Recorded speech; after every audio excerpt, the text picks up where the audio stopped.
Bismillahirrahmanirrahim. Assalamualaikum warahmatullahi wabarakatuh.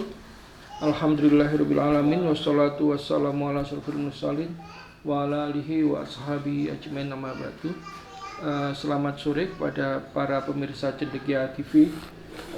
Pada sore hari ini insya Allah kita akan secara berseri membahas mengenai sejarah masuknya Islam dan proses islamisasi di Nusantara.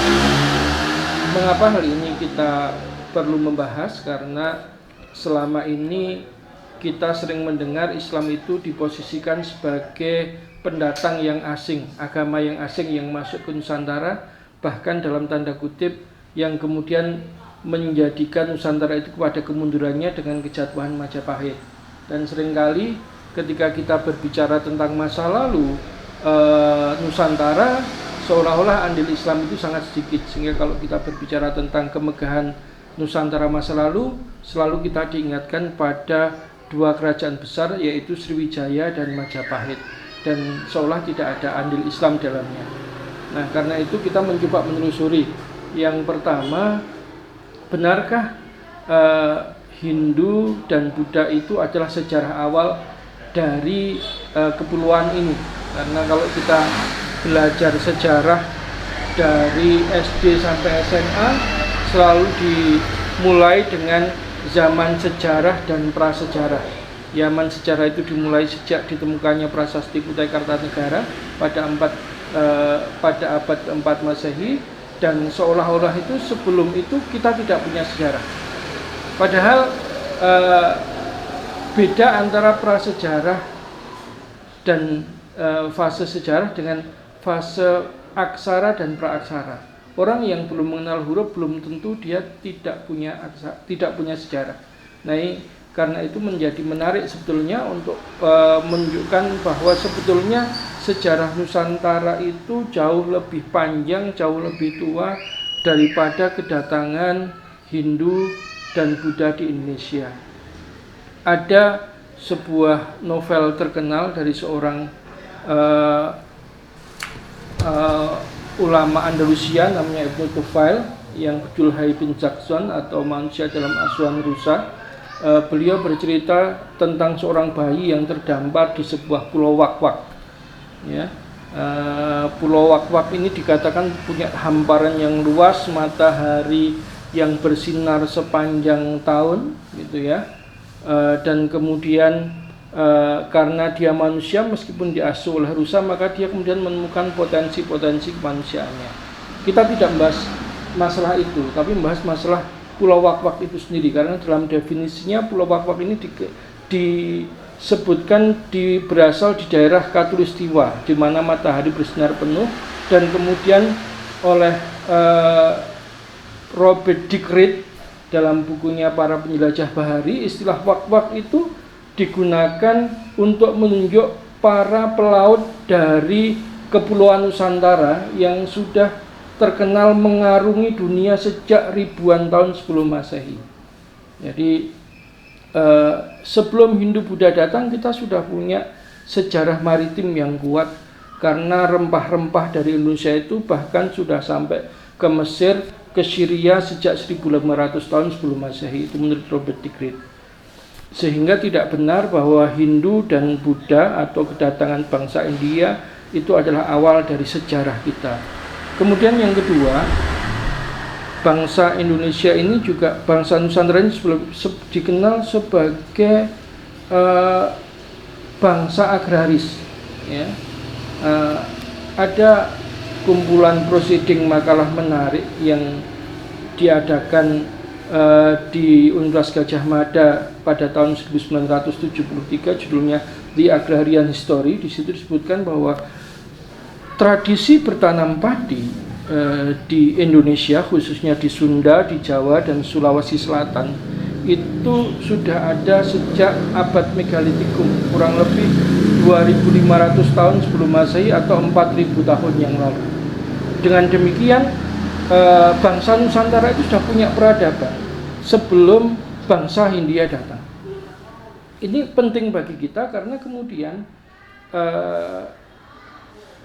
apa yang disebut sebagai Pak Andri Purwasida sebagai imagery India atau oleh Profesor Tatiana Denisova itu konsep The Greater India itu seolah-olah kebudayaan Nusantara itu hanyalah turunan atau derivat dari kebudayaan Hindu dan Buddha dan tidak punya tradisi atau kebudayaannya sendiri.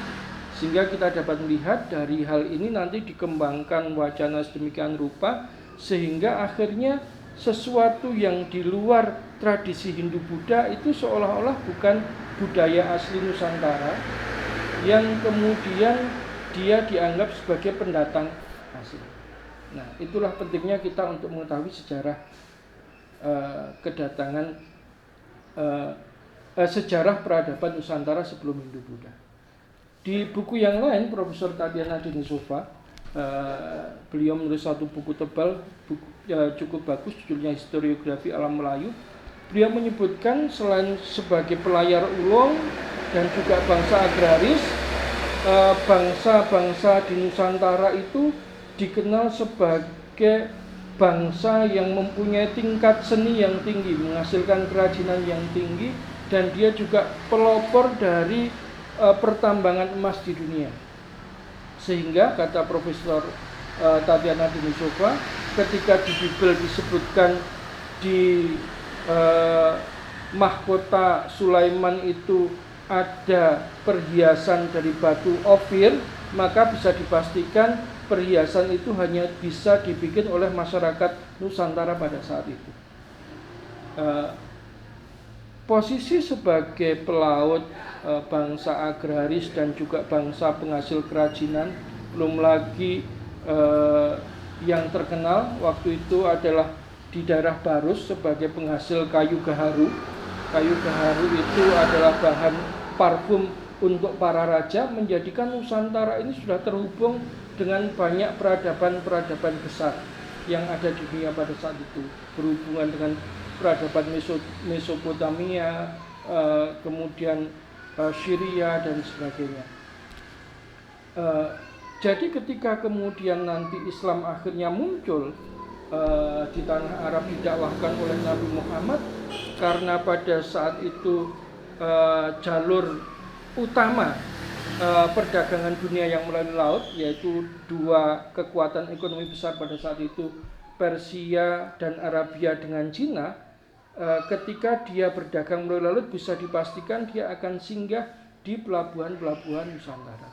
Sehingga kata Buya Hamka dalam buku Sejarah Umat Islam, dikatakan sejak abad ke-7 Masehi itu sudah ada perkampungan-perkampungan umat Islam di pantai timur Sumatera, walaupun itu masih merupakan perkampungan para pendatang. Kemudian Buya Hamka juga menyebutkan pada masa kerajaan Kalingga itu duta dari kekhalifahan Islam di bawah pimpinan Muawiyah sudah mengirimkan dutanya ke kerajaan Kalingga. Kalingga ini posisinya kalau sekarang mungkin di daerah Semarang. Sehingga Islam sesungguhnya bersentuhan dengan Nusantara itu sejak awal kehadirannya. Hanya saja untuk kemudian Islam ini mampu menjangkau penduduk Nusantara itu butuh proses yang panjang. Ada daerah yang cepat menerima Islam, ada yang daerah lambat menerima Islam. Tetapi kata Buya Hamka, hal ini disebabkan karena sejak awal oleh para ulama Nusantara ini dijadikan sebagai darul dakwah, wilayah dakwah. Jadi tidak pernah ada kisah penaklukan tentara Islam ke Nusantara, karena sejak awal sudah ditetapkan sebagai wilayah dakwah, sehingga ujung tombak dari Islamisasi Nusantara adalah pendidikan dan pengajaran. Baik, itu mungkin yang bisa saya sampaikan untuk sesi awal. Assalamualaikum warahmatullahi wabarakatuh.